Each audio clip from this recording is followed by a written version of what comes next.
16 points, 12 rebonds, 10 passes, où Victor Wembanyama est entré dans une nouvelle dimension, celle du triple-double.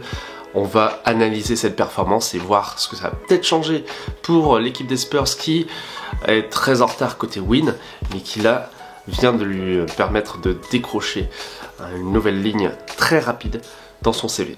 Bonjour, bienvenue sur le Seigneur des Arceaux. Donc je vais vous parler de cette performance dans ce qui était un duel, non pas au sommet mais au bas-fond de la ligue, entre Détroit qui n'avait gagné que 3 matchs et dont le compteur reste bloqué, et les Spurs qui en avaient 5 et qui en ont engrangé une assez facile. On sait que Victor Wembanyama, un peu touché à la cheville, a des minutes restreintes, et que finalement c'est peut-être un mal pour un bien parce que ça le surmotive. Il est, je trouve, depuis quelques matchs encore plus impressionnant. Contre Cleveland, il a fallu renverser le match à lui tout seul, alors que là, il n'a pas eu besoin de trop forcer son talent.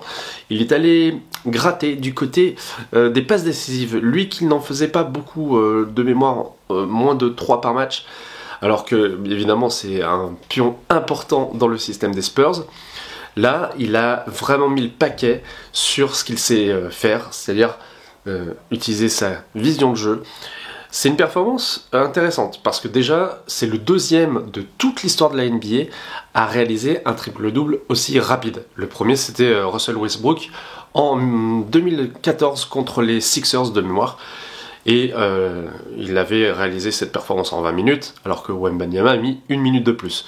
Ensuite, eh bien, moi, ce qui m'a impressionné, c'est la qualité des passes et le côté ultra spectaculaire de ces passes. On peut citer par exemple un rebond suivi d'une passe de quarterback pour Jeremy Swan qui va tranquillement dunker en contre-attaque. Ça fait toujours très mal à l'adversaire qui tente un tir difficile et puis après prend tout de suite 2 points derrière.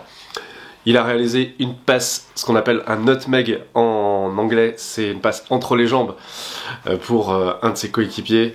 Et donc le défenseur s'est retrouvé complètement sidéré, alors que en fait, moi je pense que on pourrait s'attendre, vu la taille de Wembanyama, à ce que ce soit lui qui subisse ce genre de situation. Mais non, c'est un joueur qui est joueur et qui là, je pense, est sur un état d'esprit beaucoup plus compétitif. C'est ce que je vous disais dans la dernière vidéo. Et surtout, s'il est capable de faire des performances comme ça va être de plus en plus difficile de travailler pour faire tomber San Antonio. Alors bien sûr, ils ont encore du boulot à faire en termes d'effectifs, de développement de joueurs.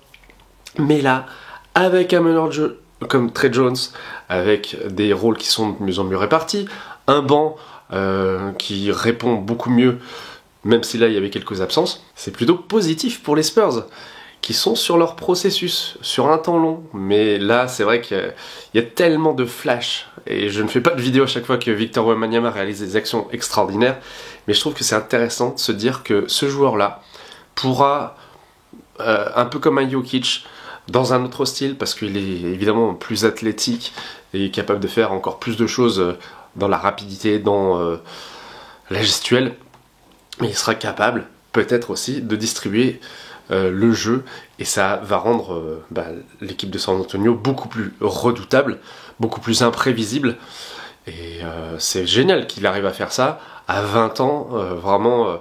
De mémoire, il y a David Robinson dans sa franchise qui avait réalisé aussi un triple-double en tant que rookie. Je crois qu'il l'a fait 3 fois en saison, ça doit remonter à 87 par là. Si je me trompe, vous me rectifiez. Et si vous aimez les stats, dites-vous bien que ce n'est que le 4e rookie à réaliser un triple-double sans avoir perdu le moindre ballon. Alors c'était facile pour lui, c'était fluide, il y a des jours comme ça. Alors si vous vous posez la question aussi, qui étaient les autres rookies, je vous les donne.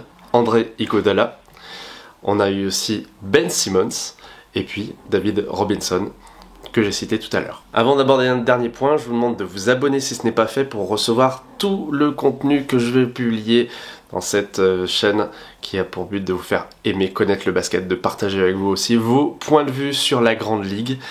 Et par exemple, répondez à cette question: est-ce que vous pensez, comme moi, que Victor Wembanyama va réaliser le premier quadruple-double depuis David Robinson, qui avait fait plus de 10 passes, 10 rebonds, 10 points et 10 contres?